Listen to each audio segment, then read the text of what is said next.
नमस्कार, मैं मनीष कुमार खबर 24 एक्सप्रेस में आप सभी का स्वागत करता हूं। भारत में कोरोना का आंकड़ा 4 लाख के पार पहुंच चुका है। वहीं मरने वालों की संख्या 13,000 के पार जा चुकी है।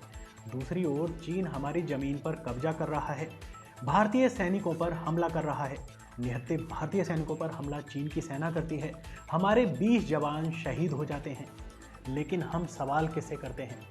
हम सवाल राहुल गांधी से करते हैं, हम सवाल कांग्रेस से करते हैं, हम सवाल विपक्ष से करते हैं। क्या हम इतने गैर जिम्मेदार मीडिया हो गए हैं कि हम विपक्ष से सवाल कर रहे हैं, हम राहुल गांधी से सवाल कर रहे हैं? क्या हमें सत्ता से सवाल करने में डर लगता है? क्या भारत में विपक्ष का कोई वजूद है? क्या केंद्र में कोई विपक्ष का वजूद है? लेकिन हम सवाल सत्ता से नहीं करते, हम सवाल विपक्ष से करते हैं।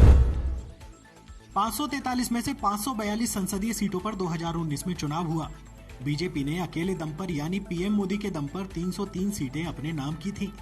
और अगर हम एनडीए यानी बीजेपी और उसके घटक दलों की बात करें तो टोटल सीट हो जाती है 353, जबकि कांग्रेस और उसके घटक दलों यानी यूपीए को कुल 51 सीटें मिली और अन्य पार्टियों निर्दलियों के हिस्से में आई 98 सीटें।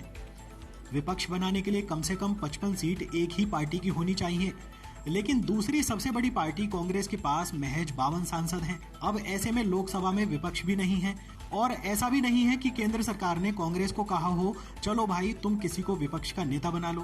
कहने को तो कांग्रेस के अधीर रंजन चौधरी नेता प्रतिपक्ष हैं, लेकिन फिर वही सवाल कि विपक्ष का वजूद ही कहाँ है।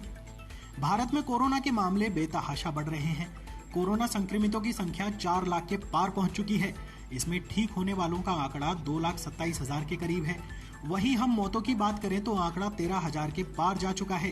केंद्र सरकार कोरोना के मामले पर पूरी तरह विफल नजर आ रही है। वहीं अर्थव्यवस्था का पहले से ही बुरा हाल है और कोरोना की वजह से अर्थव्यवस्था का कहीं अता पता नहीं है। महंगाई बढ़ती जा रही है, गरीब मध्यम वर्गीय परेशान है। पेट्रोल डीजल के दामों में लगातार वृद्धि हो रही है, जबकि अंतर्राष्ट्रीय बाजार में कच्चे तेल की कीमतें बहुत कम हैं। चीन की सेना भारतीय सीमा में घुसाती है, रातों रात हमारे जवानों पर हमला बोल देती है। हमारे 20 जवान शहीद हो जाते हैं, लेकिन पीएम मोदी कहते हैं कि हमारी सीमा में ना तो कोई घुसा ना कोई घुस आया है।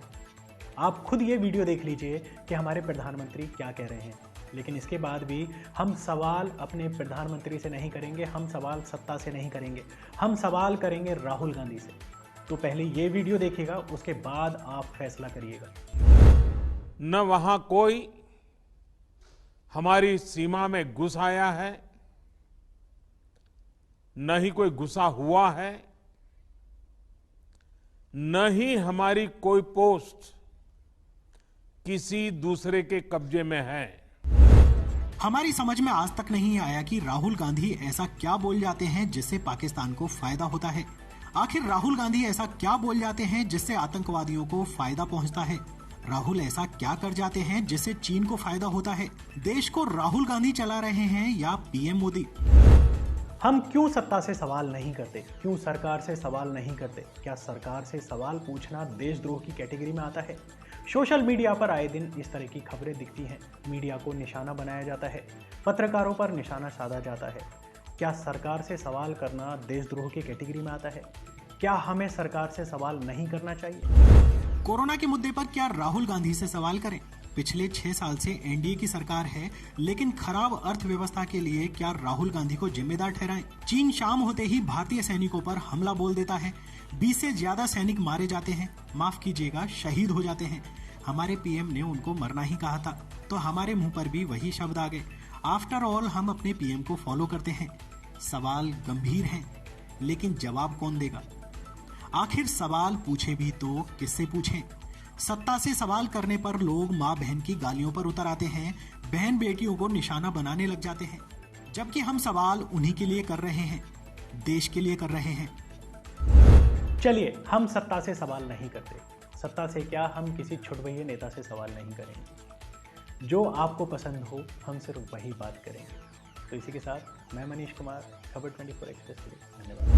जो तुमको हो पसंद वही बात है।